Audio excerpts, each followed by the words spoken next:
Good afternoon. Welcome to my live stream, the Verbal Antidote channel. First off, I'd like to say like and subscribe before I even get started. Almost 2 minutes, almost over with. I'd like to get the copyright disclaimer out of the way. Okay, here we go. Copyright disclaimer under Section 107 of the Copyright Act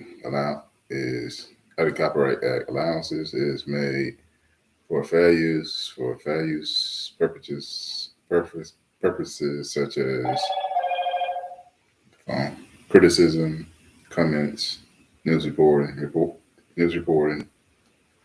teaching, scholarship, and research. Fair use is a use permitted by the copyright statute that might otherwise be infringing. Non-profit, educational, personal use, tips, the balance in favor of fair use. Let's see, it's 2 minutes. Okay, it's 2 minutes. All right. As you can see, the title on the thing, that's what we're going to talk about. The young man, Julius Jones. Y'all already seen it in the news. Y'all already know. I already know he been in prison for ever since he was in college, got out of college, and they said he murdered a businessman by the name of, let me see what his name is, Paul Howell. Okay. All right, I'm not going to be on here all day. But you know, on my channel, I'm going to have certain news.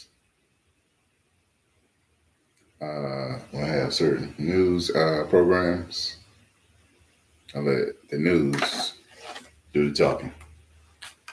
I'm not like other people, they're afraid, because it's only statute of the copyright. I'm not rewriting the news or rearranging the news or redistributing the news. I'm just letting them roll out and tell you like it is. So here we go. I sped it up a little bit. Only got the juicy parts. So I'm going to let you be the judge of what he's saying. But I know his trial was yesterday, the day before yesterday. But they delayed the trial till November 1st. So, and the other thing I want to say before we get started is the sister keeps saying that he had a proficient alibi. So, if somebody got a proficient alibi and they keep telling you over and over again he had an alibi, why you keep blocking the alibi? They keep telling you where he was. And he got somebody in jail that has been in jail, said they committed the crime. So, here we go. I'm going to let this guy tell you what's going on. No, did sped it up a little bit. Okay, here we go.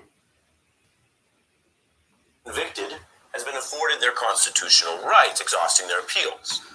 Now, Jones' original trial may not have afforded him those rights for several reasons. His own court-appointed lawyer later admitted it was a deficient defense, and his advocates say there is reasonable doubt about whether it was Jones who killed the person I just showed you, Mr. Paul Howell. Jones' family insists he's not a murderer. when they said what time the man actually got shot, I was like, well, that takes my brother out of it. Because I know for a fact my brother was at home. I want to be absolutely clear. My son Julius is not guilty of Mr. Howell's murder. We watched Julius's entire future disappear in an Oklahoma courtroom when the verdict of guilty was read. My brother's innocent. At the time of the killing, Jones and his family insist that he has an alibi, that he was with them at home eating dinner and playing board games. Now, that would be key evidence for a jury. When other witnesses testify to a strong alibi, a jury either believes them and thinks, well, police got the wrong guy, or the jury doesn't believe them and thinks that those other people are essentially in on a murder conspiracy.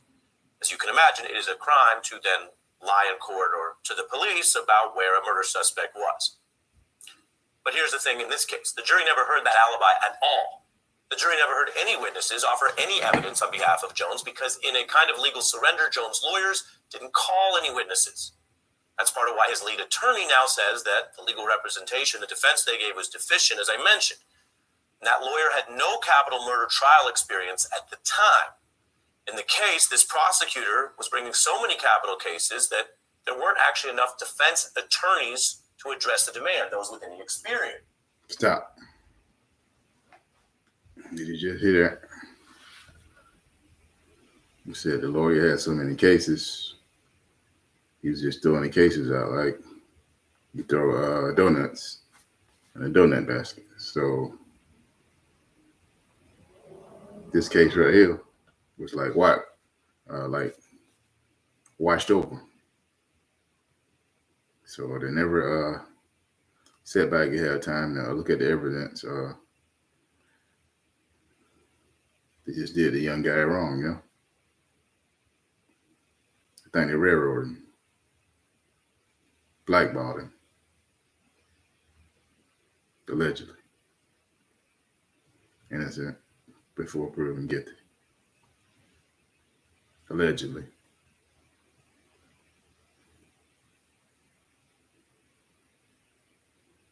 I'm not having trial on my channel, so I have to say allegedly and innocent before guilty.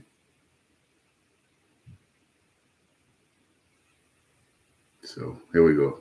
Let me finish. So a lot wrong there in the system procedurally. Now, the key testimony the jurors did hear was from the prosecution's kind of star witness, an informant who actually was going to face death row himself, but got off in a plea deal based on giving authorities what they wanted in this case. That informant, Chris Jordan, was also a former friend of Jones who went on to serve 15 years. He's now... Stop.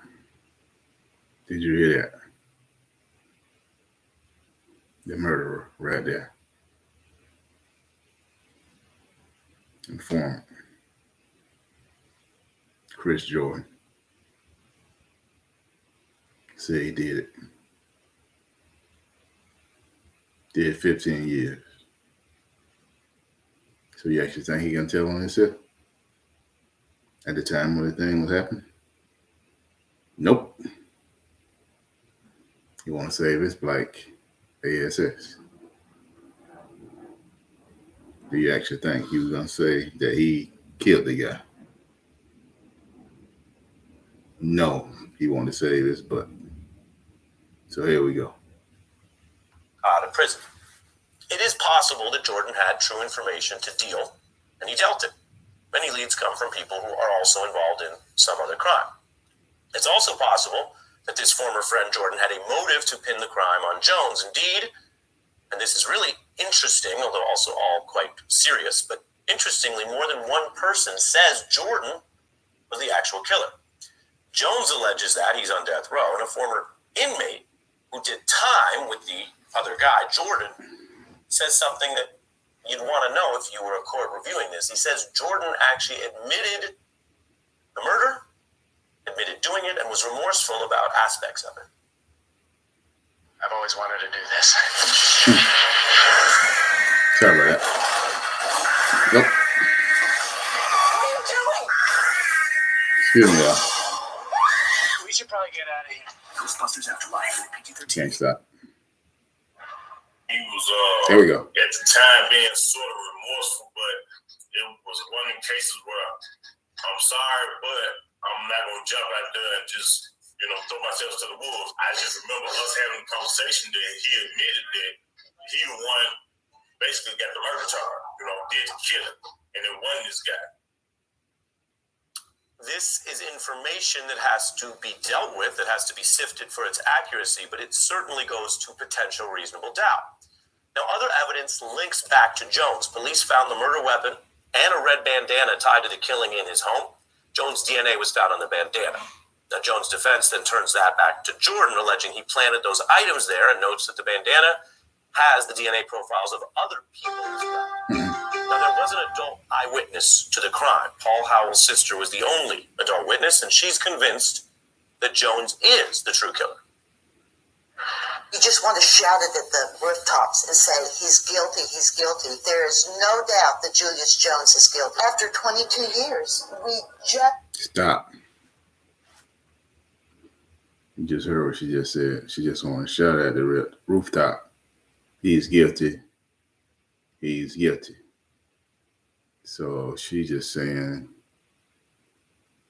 I don't care who it is. I want to shout it at the rooftop. Guilty, guilty, guilty. So it could have been Wile E. Coyote on the Roadrunner, on the cartoons that we used to watch. It could have been the Roadrunner. It could have been Elmer Fudd, anybody. She just want to say guilty, guilty, guilty. She don't give a rat's ass like who she think killed her brother or whatever. Okay, here we go. need some kind of closure. That's the victim's family view there, represented by one person. And that family has every right to justice and closure. They believe Jones did it.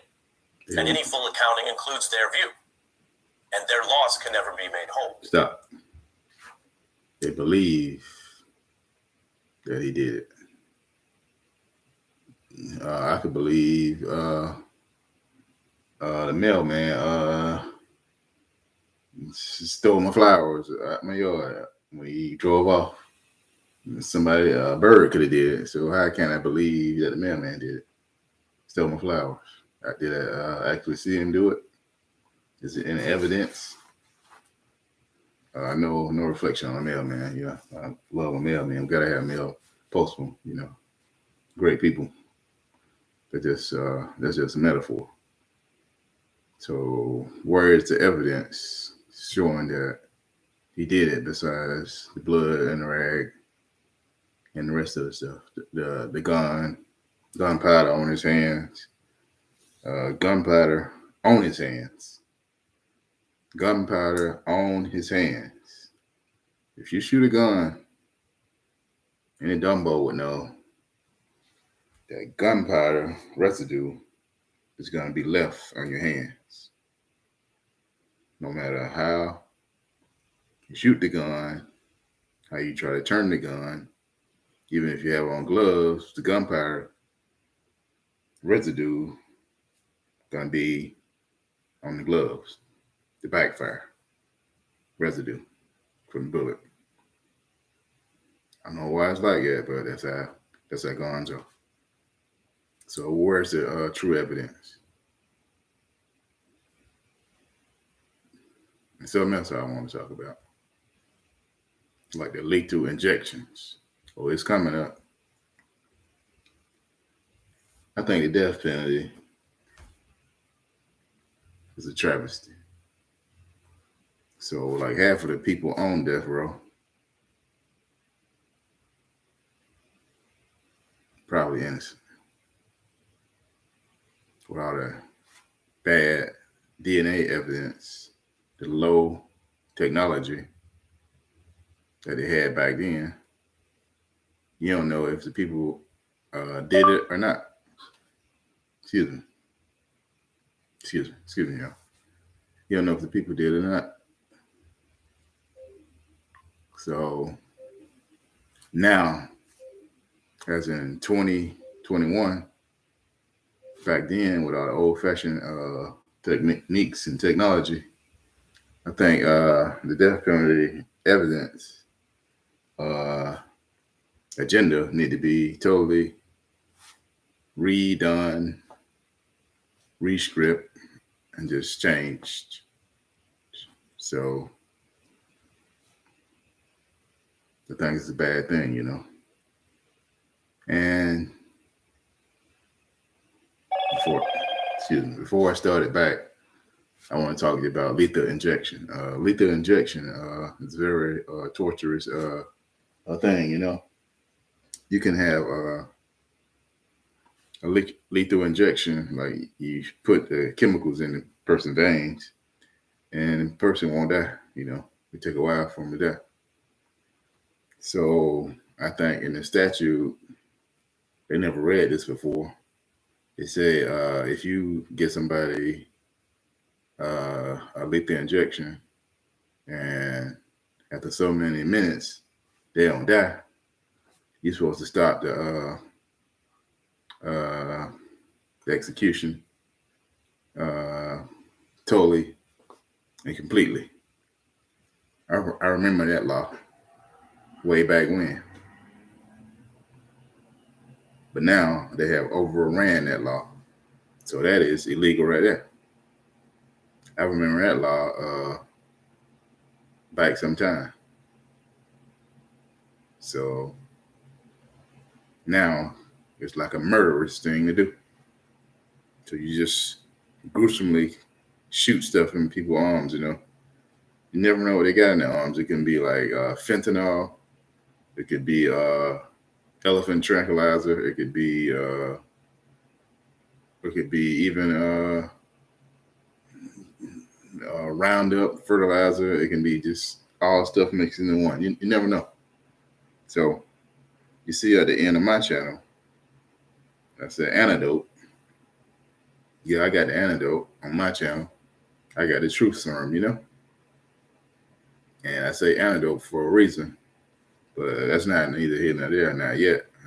It'll be out after a while about the stuff that I know about, you know, like, you know, certain things about, you know, that. It can even have the, you know, corn on the cob on there and the stick. Never know. Never know. So here we go. The legal question, though, is different. It is whether Jones' trial was constitutional and proved his guilt beyond a reasonable doubt. And it's notable, as there's been a rethinking of some of the ways justice works in America, the prosecutor who handled all this has actually seen, in totally separate cases, a super high rate of overturned convictions, about a third. And that, for this jury, we had the extra issues before you even think about this particular jury. Now, I began this report for you tonight with a quote from one of the actual jurors, which is very important because it speaks to whether a jury fairly found facts or not. Now, here's more of what she told ABC. This was long after the trial and conviction was over. In 2017, about how the jurors were racist and how a juror had made up their mind before deliberations even began. I was a juror of the case. This thing has weighed on me for a long time. This was well before deliberations. And one of the jurors said, well, they should just take the out back, shoot him, and bury him under the jail. Oh. No matter what happened. Stop it. A black man that was on trial for murder. He did it. He did it. Oh, did you hear that? Oh, did you just hear that?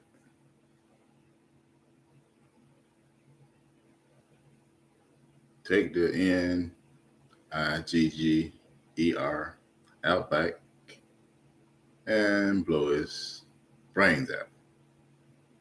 That's what she just said. The juror. He did it. What did that sound like to you? Sound like a racist son of a bitch to me. That's what it sounded like to me. I'm not racist.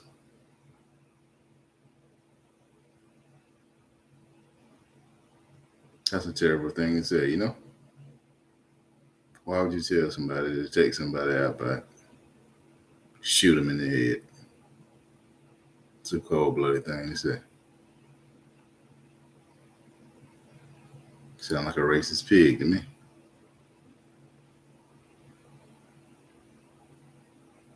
Man. It's terrible.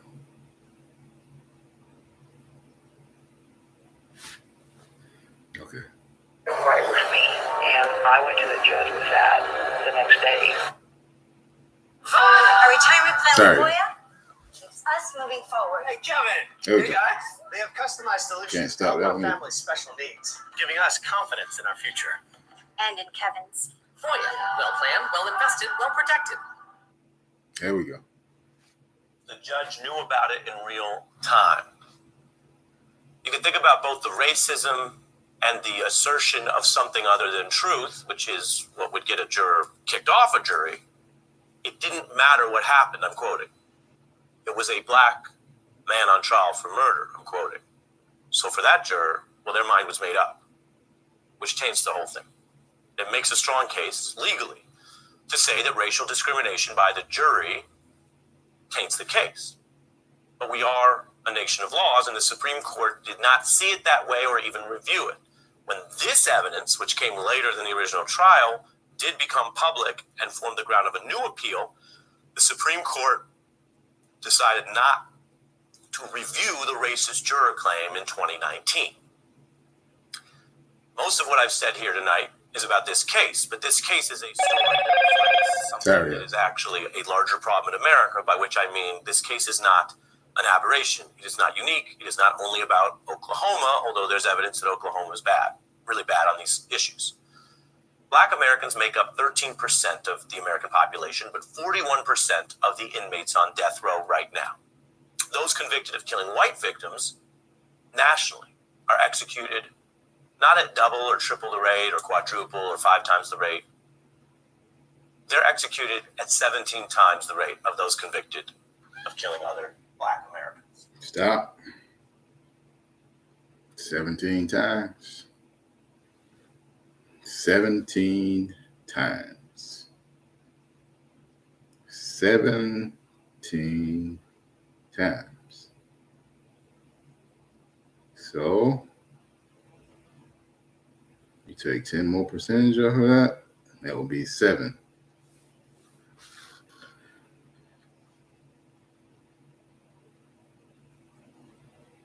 And you take 7 more percentages off of that, it will be 0%.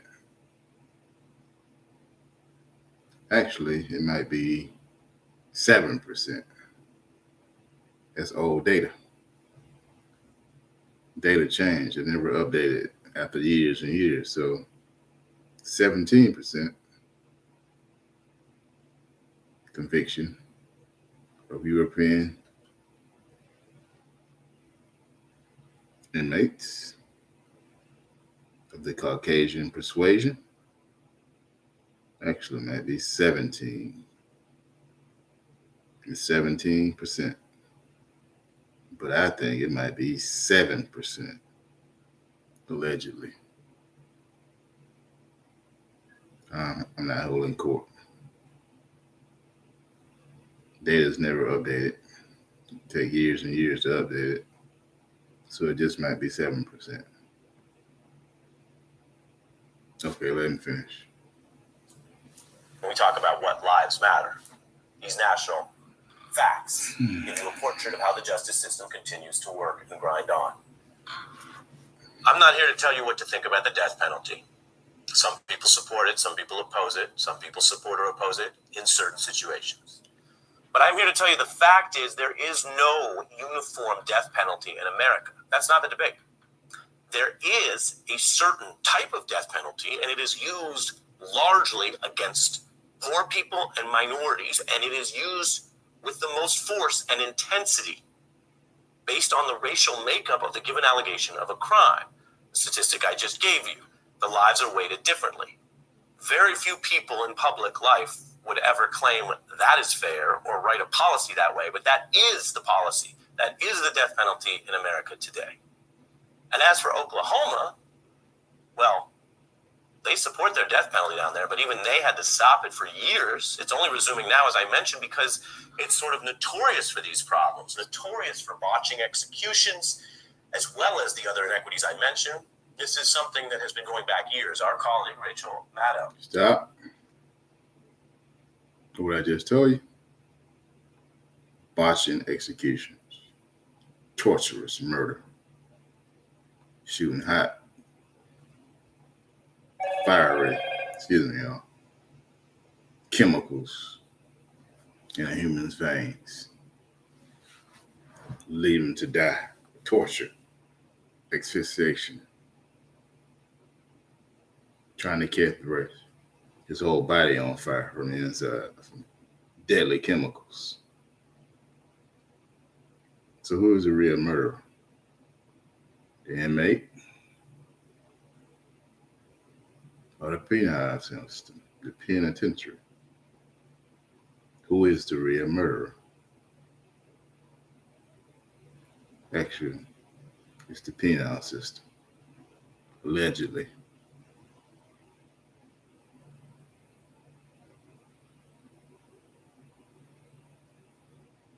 Death plus death equals death.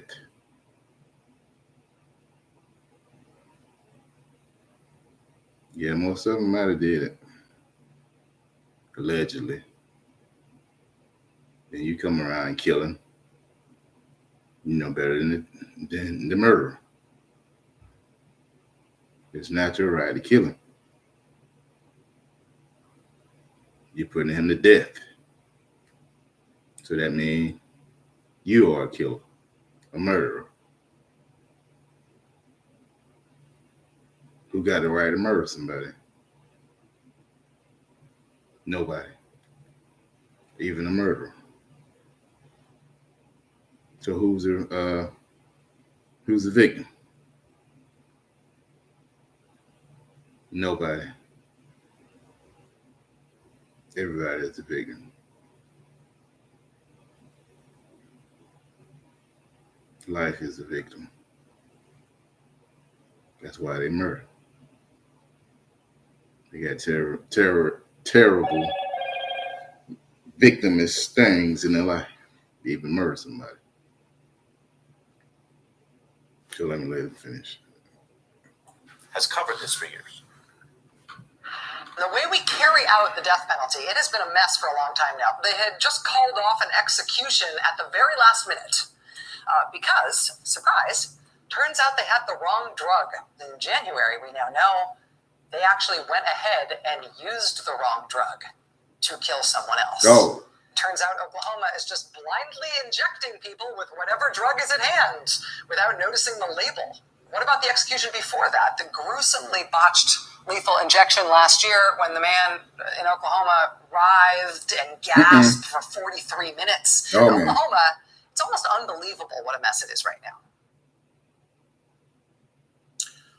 We're not showing the footage or indicia of what those botched executions look like on the news, but as I mentioned in the beginning, experts called it burning people alive. It has been likened to state-sanctioned torture.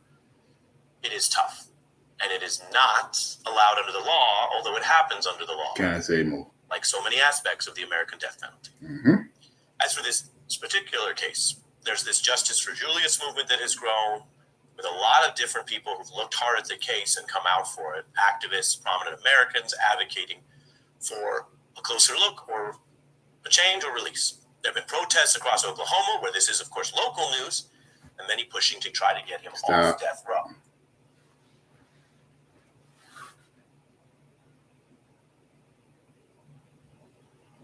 Justice for Julius. What is justice? I don't know that judge. I'm not for or against the judge. But I want to say something. what is justice. We know, we see,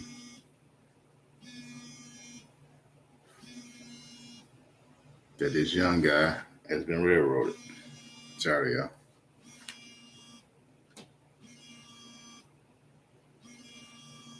So in order to write your paycheck or get your paycheck, so you can just take out a bag of groceries. Like his life is a bag of groceries. I just want to do my job, go home, give me a sip of coffee.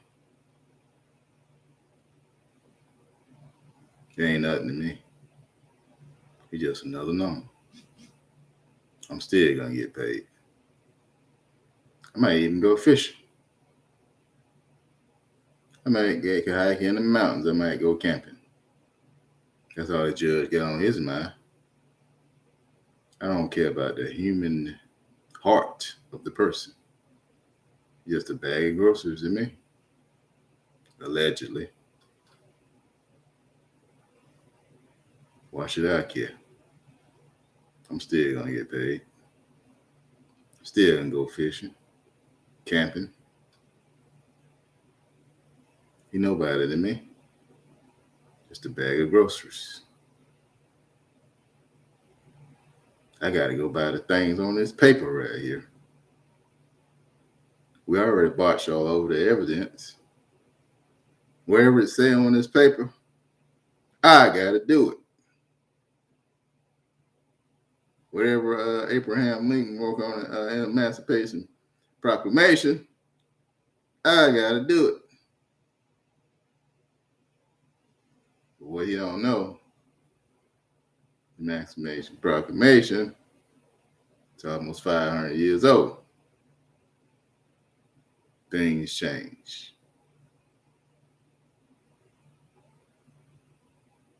Tell all the black people, you're free. Everybody except prisoners.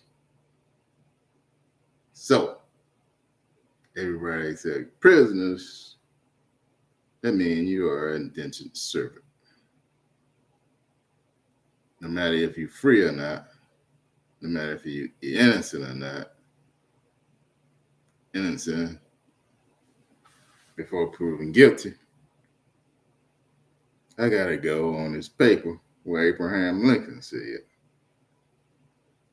Abraham Lincoln is dead, dead, dead.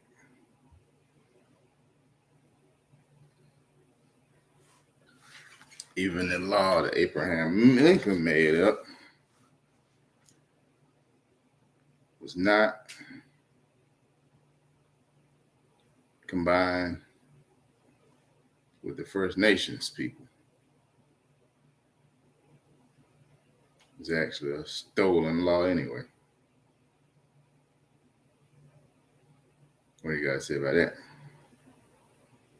The law not even recognizable in the First Nations treaty book.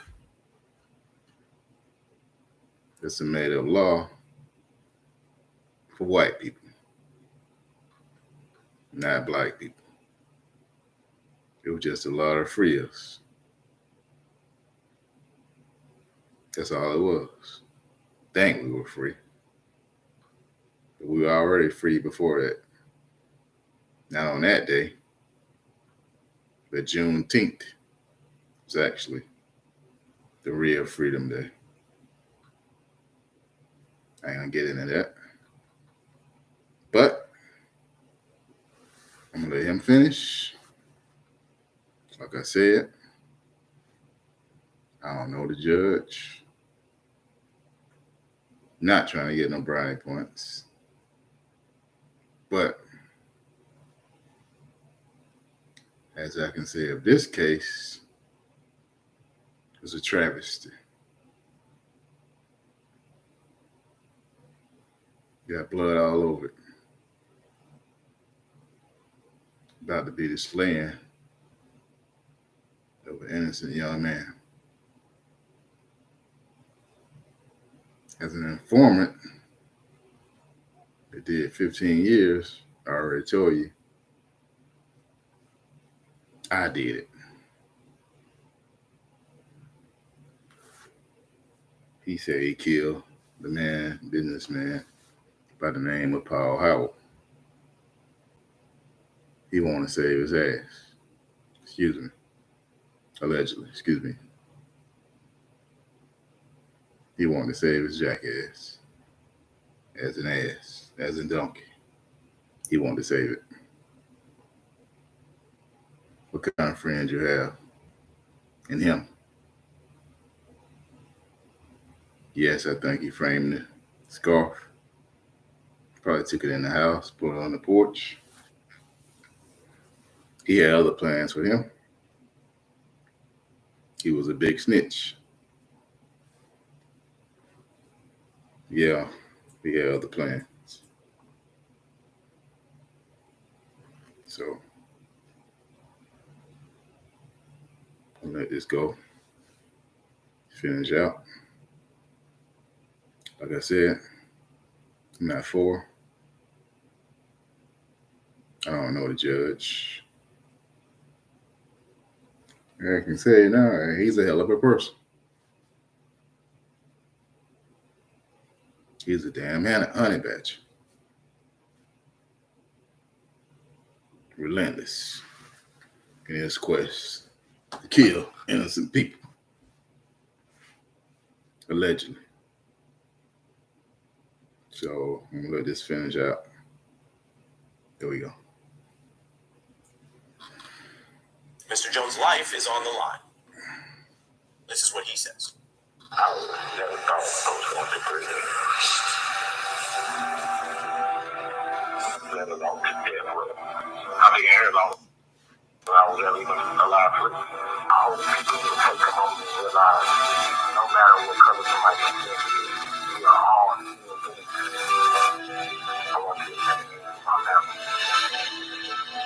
Even with so many people caring, I'm still in prison. This is news tonight because tomorrow a parole board will hold what could be the last clemency hearing here.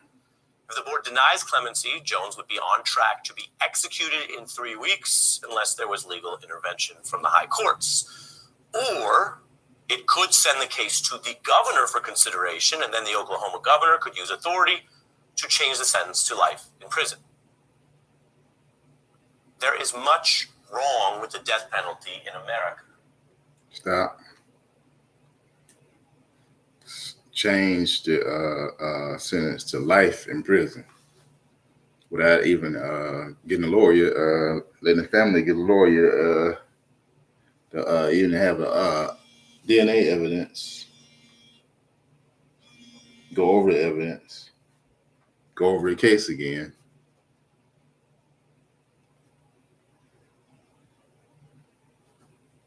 Get evidence from Mr. What is his name? Powell Howell. Just go over the DNA evidence.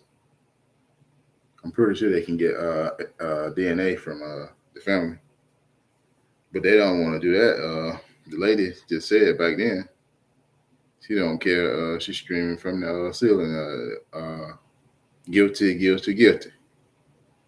So she's just worried about the guilty part.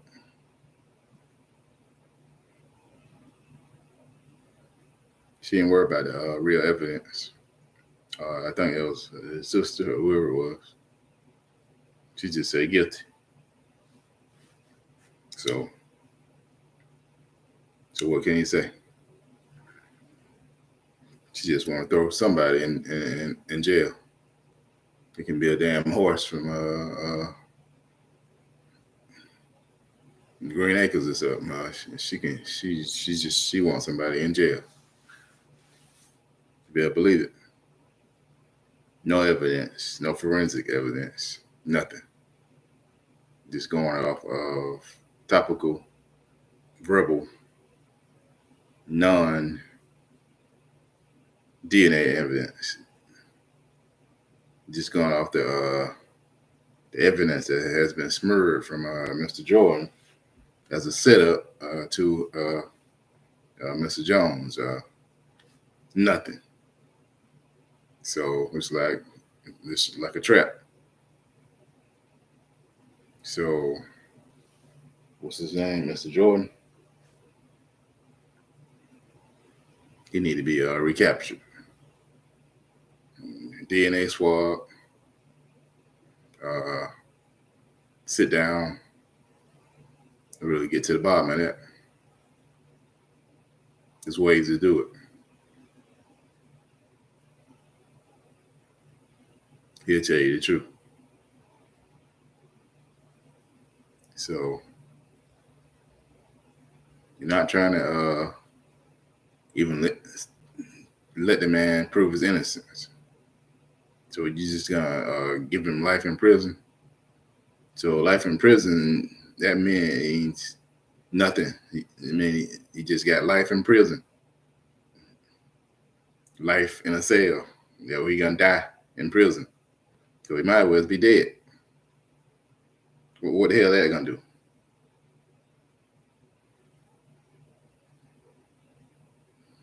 So he was headed somewhere. He was an upwardly mobile kid. He was an upwardly mobile kid. He got messed up. He got caught up. Either the guys knew him around the neighborhood, and something could have happened where they saw him that day, and the older guy, Mr. Jordan, he probably older than he was, and he did what he did. And he said, "I'm gonna frame him." A little innocent pipsqueak. He don't know nothing. I'm gonna get him. Yeah, he said, he probably said that in his mind. I'm gonna rob this man and I'm gonna kill the man. So there you go. What kind of friend is that? Use a man innocent for nothing. So, all right, I'm gonna go ahead and let him finish a couple more words, and I'm over. It is something that grinds on. It's part of our rule of law. It is part of the system that we live under, whether we stop to think about it or not. And at a time where people are saying they are thinking and listening and looking, it merits all of our attention, not just those directly impacted. The legal question here is whether this was a fair constitutional trial, absent racism and discrimination, and whether the evidence supports going forward with this execution beyond a reasonable doubt. Allegedly. That's it, y'all. Reasonable doubt. That's a heavy thing, too. Reasonable doubt. Reasonable doubt. When you doubt something, that means you don't believe a person. That's your reason not to believe him. Reasonable doubt. Yeah, I doubt he did it. Don't look like he did it. He sure don't look like the kind of person that'll do it.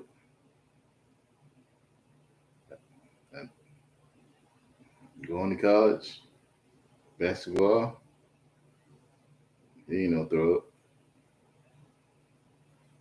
No, he ain't do it. But I'm gonna throw him in prison anyway. Just because he's a nigger. How about that? Reasonable doubt. You know in your mind that you didn't do it. Just because he's a nigger, you didn't do it. Throw him in jail. 11 white jurors on the thing. The jury. You think they didn't go for a black person? No. Lock that young nigger up. That's what they say. Once again,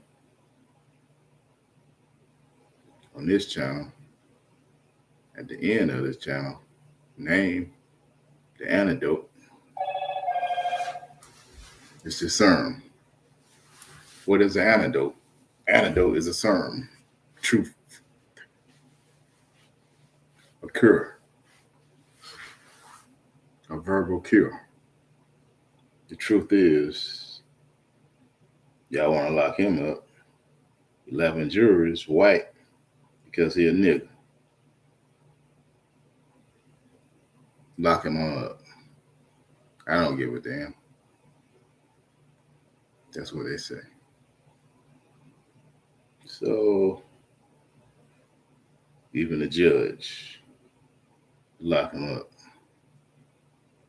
He's a nigger. Lock him up. He's a damn nigger.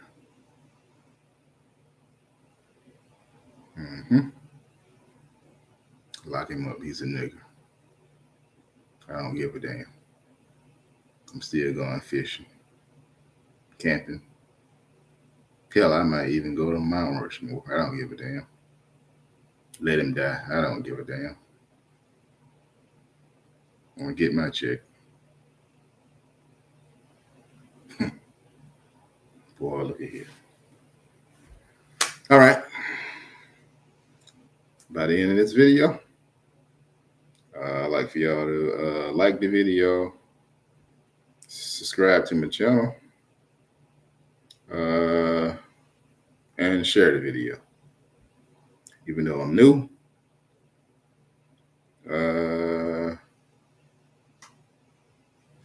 you know I'm good. I don't have too many bloopers on the video. You know I'm about one of the best verbally. I don't stutter that much. Don't have no bloopers. Well, I know I got haters though. People ain't gonna like me. They might be talking about you don't make too many mistakes. You got a great screen presence. But actually, I don't give a damn. If I had no subscribers, I'm gonna keep going. Just because I can. That's the American way. All right, y'all have a good day. I'm out.